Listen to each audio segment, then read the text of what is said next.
in the Philippines, 1899 to 1902. In December of 1898, the United States settled its war with Spain. In exchange for $20 million, the U.S. bought Guam, Puerto Rico, and the Philippines. The U.S. was unsure about buying the Philippines. President McKinley describes his reasons for eventually making the purchase. The truth is, I didn't want the Philippines. I walked the floor of the White House night after night until midnight. I went down on my knees and prayed to Almighty God for light and guidance more than one night. And one night late it came to me this way. I don't know how it was, but it came. 1, that we could not give them back to Spain. That would be cowardly and dishonorable. 2, that we could not turn them over to France or Germany, our commercial rivals in the Orient.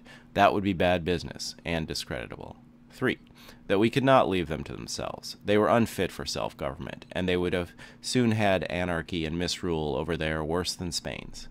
4, that there was nothing left for us to do but to take them all and to educate the Filipinos and uplift and civilize and Christianize them, and by God's grace do the very best we could by them as our fellow men for whom Christ also died.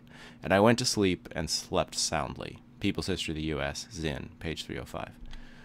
The Filipinos did not get the same message from God. By February 1899, they had risen up against U.S. troops. Emilio Aguinaldo was one of the leaders of the rebellion. He had originally supported the U.S. in its war against Spain, but became angry when the U.S. refused to allow the Philippines to become a free country. The Philippine rebels were called insurrectos. The U.S. was willing to fight the war for a number of reasons. We wanted Luzon Bay as a military and commercial base in Asia. The Philippines were also rich in natural resources that the U.S. wanted. McKinley's other reason, that we couldn't let anyone else have them, was also a key. Senator Albert Beveridge explained U.S. reasons on January 9, 1900. The Philippines are ours forever, and just beyond the Philippines are China's illimitable markets. The Pacific is our ocean. The Philippines give us a base at the door of all the East.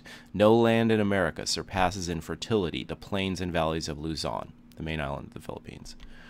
Rice and coffee, sugar and coconuts, hemp and tobacco. The wood of the Philippines can supply the furniture of the world for a century to come. At Cebu, another island, the best informed men of the island told me that there are practically mountains of coal. I have a nugget of pure gold picked up in its present form on the banks of the Philippine Creek. My own belief is that there are not 100 men among them who comprehend what Anglo-Saxon self-government even means, and there are over 5 million people to be governed. It has been charged that our conduct of the war has been cruel. Senators, it has been the reverse. We are not dealing with Americans or Europeans. We are dealing with Orientals. The Rhetoric of Empire, by Young. Although powerful people in the U.S. supported the war, many did not think that we had any reason to deny the Philippines their independence. Labor unions were usually against the war. Men as diverse as Mark Twain and Andrew Carnegie also fought U.S. involvement.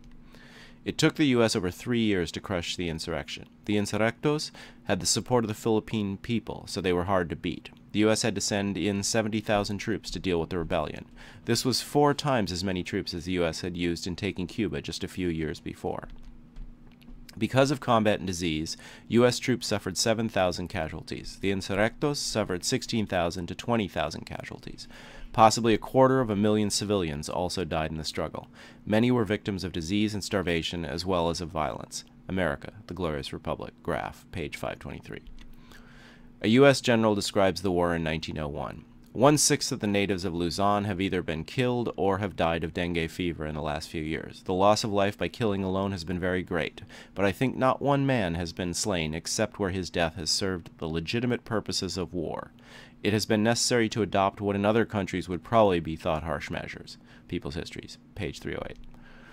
A U.S. major court-martialed for killing unarmed men tells a different story. The major said that General Smith instructed him to kill and burn, and that the more he killed and burned, the better pleased he would be. That it was no time to take prisoners, and that he wanted to make Samar a howling wilderness. Major Waller asked General Smith to define the age limit for killing, and he replied, "Everything over 10. People's History, page 308.